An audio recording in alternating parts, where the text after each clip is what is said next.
WhatsApp नमस्कार मेरे प्यारे प्यारे दोस्तों को मेरा नमस्कार। आप सब कैसे हैं?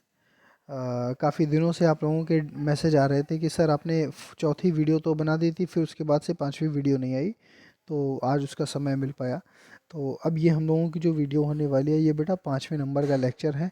हमको ये पता होना चाहिए कि हमको किस किस टॉपिक पर कितना कितना फोकस करना है, किसको कितना टाइम देना है, किसको बिल्कुल नहीं पढ़ना है, किसको बहुत अच्छे से पढ़ना है। ठीक है, बात समझ रहे हैं? तो उसी प्रोसेस को आगे बढ़ाते हुए जो हमने ये बनाया, ये लेक्चर नंबर हमारा कौन सा हो गया? Lecture number 5। ज़रा आप ध्यान दीजिएगा। जैसे किडनी और लीवर, ये तो हमने अपने बैच में पूरा अच्छे से पढ़ा ही दिया है, कुछ कहने वाली बात ही नहीं। ठीक है, इसकी पूरी एनाटॉमी आपको आनी चाहिए। किडनी और लीवर से रिलेटेड पूरी एनाटॉमी का मतलब क्या होता है? मतलब किसका क्या है, वुमेन्स कैप्सूल क्या है, मतलब हर एक चीज़। रीनल फेल्योर क्या है, लीवर सिरोसिस क्या है, हेपेटाइटिस सी क्या है। मतलब आपको किडनी और लीवर की पूरी मैकेनिज्म, फंक्शनिंग, उनकी एनाटॉमी सब पता होनी चाहिए। अब आ जाओ भैया, स्कोलियोडॉन। स्कोलियोडॉन वैसे तो इतना ज़्यादा नहीं पूछा जाता था, लेकिन 2021 वाले पेपर में इसको बड़ा महत्व दिया गया। इस कोलियोडॉन से 6 क्वेश्चन आए घूम फिर के, दाएं बाएं से। डायरेक्टली अगर आप देखा जाए तो डायरेक्टली 3 क्वेश्चन मिले थे, 3 क्वेश्चन इनडायरेक्ट थे। ठीक है, तो इसीलिए एक बार आप उसको एक बार रीड जरूर कर लेना, एक बार समझने जरूर कि ये क्या पूछ रहा है या क्या है। क्योंकि देखो बेटा, कॉर्डेटा में वो ज़्यादा से ज़्यादा लोअर वर्टिब्रेट या अपर वर्टिब्रेट में इस तरह के क्वेश्चन ज़रूर पूछेंगे आपसे। हर्डमैनिया, स्कॉलियोडॉन, ये सब पूछेंगे। रेड डेटा बुक के बारे में, और ग्लोबल जितनी भी समिट हुई हैं, अर्थ समिट हुई है, कौन सी समिट कहाँ पर हुई है, उसका क्या मोटिव था, किससे रिलेटेड थी, कौन सा सीएफसी से रिलेटेड थी, कौन सा ग्लोबल वार्मिंग से रिलेटेड थी, कौन सा ग्रीन हाउस गैसेस से रिलेटेड थी, कौन सा पॉल्यूशन से रिलेटेड थी। रिकैप्चुलेशन थ्योरी ज़रूर पूछी जाती है, हर साल पूछी जाती है, अच्छे से देख लेना एक बार। बायोडाइवर्सिटी से एक क्वेश्चन ज़रूर मिलेगा, पक्का है, कुछ कहने ही नहीं। एक क्वेश्चन आपको जियोग्राफिकल रीजन से मिलेगा, टुंड्रा, टैगा, ओरिएंटल रीजन क्या है, टैगा रीजन क्या है, टुंड्रा रीजन क्या है। ठीक है, मतलब कि ये जो टॉपिक है ये इकोलॉजी में आता है, तो एक बार इसको ज़रूर देख लीजिएगा। या तो एक नेशनल पार्क से रिलेटेड क्वेश्चन पूछा जाएगा, या वर्ड जो आपकी सेंचुरीज होती हैं, सेंचुरी से क्वेश्चन ज़रूर आता है। अब ये आपको अपनी खुद से बैठ करके गूगल से या किताब से कहीं से भी निकाल करके पूरी की पूरी लिस्ट बना कर रख लीजिए। और अगर आप ना कर पाएँ तो हमको कमेंट बॉक्स में बता देना, तो जो पूछे गए हैं हम उनको एक साथ लिख कर आपको प्रोवाइड करा देंगे। एक लेक्चर बना देंगे छोटा सा 10 मिनट का, तो आपको वो भी तैयार हो जाएगा।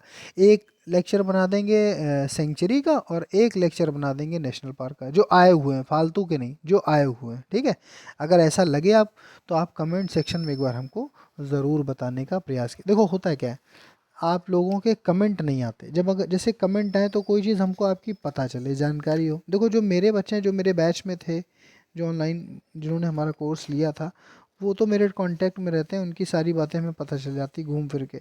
लेकिन जो बच्चे हमारे कांटेक्ट में नहीं है, हम उनको तभी जान पाएंगे जो हमको कमेंट सेक्शन में कोई चीज़ जानकारी देंगे कि सर ये नहीं ये। जैसे अभी कल एक बच्चे का मैसेज आया था कि सर प्रॉन, स्कॉलियोडॉन, और इसको एक बार अच्छे से पूरा बता दीजिए। तो हमने उनको तुरंत बोला कि जब भी हमको समय मिलेगा हम इसकी एक वीडियो ज़रूर बना के आपको सिखाएंगे, समझाएंगे। ठीक है, चलो खैर, ये तो बातें हो रही। अब आगे देखते हैं।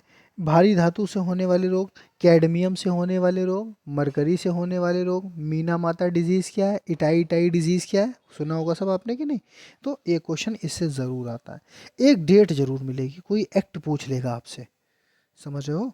कोई एक्ट आपसे पूछ सकता है कि वाटर एक्ट कब आया था, हाँ, एयर प्रिवेंशन एक्ट कब आया था, वाइल्ड लाइफ एक्ट कब आया था। मतलब देखो, ये आपको हर कोई नहीं समझा पाएगा। ये हम क्यों समझा पा रहे हैं? क्योंकि हम 2 बार इस एग्ज़ाम को निकाल चुके हैं, सिलेबस समझ चुके हैं, और आज से नहीं, लगभग सबसे पुराना यूट्यूब चैनल अगर बायोलॉजी से रिलेटेड टीजीटी का होगा, तो अगर आप हमारे वीडियोस देखोगे तो आप खुद ही समझ जाओगे। जब लोगों को टीजीटी पता नहीं था, हम तब से पढ़ा रहे हैं। ठीक है, सबसे पुराना चैनल है इसी वजह से, क्योंकि हमको मालूम है कि क्या पढ़ना है, क्या बच्चों को पढ़ाना है, क्या उनको बताना है कि ये कतई ना छुओ, बिल्कुल ना छुओ, समय ना बर्बाद करो। तो एक डेट आपको ज़रूर मिलेगी एक्ट से रिलेटेड। सीवेज ट्रीटमेंट के क्वेश्चन पहले नहीं आते थे क्योंकि ये एनसीईआरटी का टॉपिक था, अब पूछा जाने लगा है। तो भैया एक बार देख लेना कौन सी आफत है, उसको समझ लेना कि पहला ट्रीटमेंट क्या होता है, बायोलॉजिकल होता है कि केमिकल होता है कि फिजिकल होता है, यही क्वेश्चन हर बार पूछा जाता है। और एक और शब्द पूछा जाने लगा है, that is known as BOD, biochemical oxygen demand, ये और पूछा जाता है। तो थोड़ा उसको देख लेना, एनसीईआरटी से ही देखना, किसी और किताब से मत देखना है इसको। अगर आपके पास एनसीईआरटी रखी है, अगर रखी है तो अच्छी बात है, नहीं रखी तो यूट्यूब पे वीडियोस पड़े हैं सीवेज ट्रीटमेंट के, तो उसको एक बार देख लेना। फिर आ जाओ, इकोलॉजिकल पिरामिड ज़रूर पूछा जाता है, हर साल पूछा जाता है। फ्रॉग की डेवलपमेंट स्टेज हर साल पूछी जाती है, कोई इसमें कन्फ्यूज़न वाली बात ही नहीं।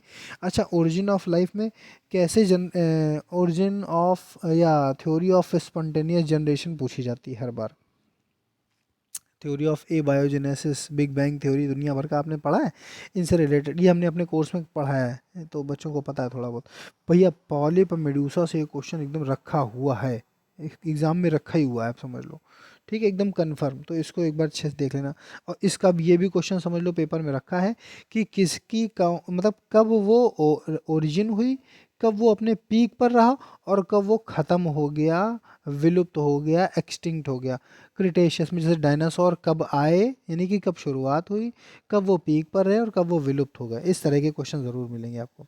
और एक क्वेश्चन आपको ज़रूर मिलेगा कि मेथनोजन बैक्टीरिया क्या है, नाइट्रिफिकेशन करने वाले बैक्टीरिया क्या है, और डिनाइट्रीफाइंग बैक्टीरिया क्या है, बिल्कुल कन्फर्म रखा हुआ है। एक ये देखो, कैटाड्रोमस, एनाड्रोमस, ये मछलियों के प्रकार होते हैं इनका।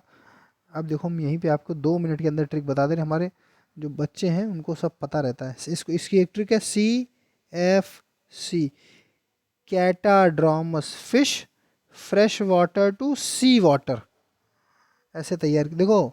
बेवकूफ़ों की तरह ना पढ़ो, हमने फिर से कह दिया, स्मार्ट स्टडी करो। अगर आप घंटों लगा के कोई चीज़ याद करते हो और पेपर के ड्यूरेशन में वो भूल जाते हो, तो 38 वैकेंसी में आपका तो नहीं होना है, ठीक है ना। जिसका होना है उसका होगा, आपका तो नहीं होना है। तो इसीलिए होशियारी से पढ़ो। कोई चीज़ अगर नहीं याद हो रही तो उसको खटाक से अपने दिमाग से ट्रिक बना लो, ट्रिक बना के उसको मेमोराइज़ करके एक जगह नोट्स में, बुक में, या अगर हमारे नोट्स आपके पास हैं तो उसको वहीं पर पॉइंट आउट कर लो। और सारे नोट्स को एक जगह इकट्ठा करो, अलग अलग मत फैलाओ, नहीं तो पेपर के पहले रिवीजन करने में दिक्कत होती है। और जो भी बच्चे कम से कम 7 से 8 बार रिवीजन करके जाते हैं हमारे नोट्स के या किसी के, तो उनका पेपर अच्छा जाता है। जो रिवीजन नहीं कर पाता, नया पढ़ता रहता है, उसका पेपर ख़राब ही जाएगा, चाहे वो कुछ कर ले। तो कैटाड्रोमस फिश और एनाड्रोमस फिश से क्वेश्चन पूछे जाते हैं, जिसमें से एक क्वेश्चन हमने आपको यही बता दिया। अब छोटी सी ट्रिक याद करी, CFC, यानी कि कैटाड्रोमस फिश होती है वो fresh water to sea water होती है, एनाड्रोमस इसकी उल्टी हो गई, तैयार हो गया है। अब इसको घंटे भर तुम याद करोगे और याद भी नहीं कर पाओगे, और जब पेपर आएगा तो भूल भी जाओगे, तो फिर फ़ायदा क्या रहा तुम्हारे पढ़ने का। हार्डी वीनबर्ग प्रिंसिपल हर बार पूछा जाता है, लैक ओपेरॉन 2-2 3-3 साल के गैप में पूछा जाता है, हर साल नहीं पूछा जाता। एक साल पूछा जाएगा तो एक साल नहीं पूछा जाएगा, इस तरह के गैप से आता है। तो लैक ओपेरॉन मॉडल एक बार देख लेना, हार्डी वीनबर्ग प्रिंसिपल ज़रूर देख लेना। अच्छा, ये 4 फाइलम जो हैं, पहले तो 3 लिखे थे, फिर याद आया कि नहीं ऐसा नहीं, एनिलिडा को भी बराबर महत्व दीजिए।